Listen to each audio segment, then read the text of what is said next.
আশা করি সকলে ভালো আছেন। আমরা মোটামুটি ভালো আছি, ঠিক ভালো আছি বলা যায় না, কেননা আগের বৃহস্পতিবার রাতের থেকে বৃষ্টি শুরু হয়েছে, আমাদের বাড়িতে রান্না বন্ধ হয়ে গেছে। রোজ রাত্রে মানে কেনা খাবারটা খাচ্ছি, রুটি, বিরিয়ানি, তড়কা, রুমালি রুটি, এই সব চলছে। যাই হোক, এই আজকেও সেইটা দুপুরে ঠিক মতন খাওয়াটা হচ্ছে না আর কি। যাই হোক, দোকান দিয়ে রুটি নিয়ে আসা হয়েছে। কটা দেবো? একসাথে 4টে দিয়ে দেবো রিয়া? দুটো খাবো। কেন দুটো কেন খাবো? আর না না। আচ্ছা, আমিও নিয়ে নিলাম। আগের বৃহস্পতিবারে ভিডিও দিয়েছিলাম, শুক্রবারে ভিডিও, এই আজকে আবার বৃহস্পতিবার ভিডিও দিচ্ছি। ভাজাটাই খাবো শুধু।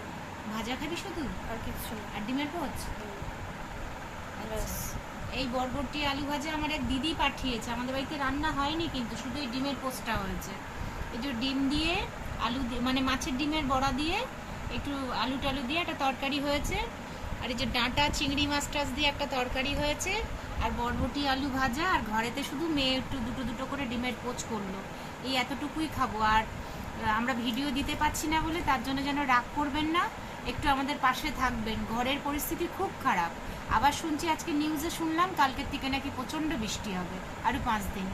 কি করে কি খাবো, কি করব, এমনকি বাথরুমটা পর্যন্ত আমরা ঠিকঠাকভাবে যেতে পারছি না, 1.5 হাঁটু জল, মানে সে বলে বোঝাতে পারবো না। যাই হোক, পাশে থাকবেন, ভিডিওটা দেখবেন।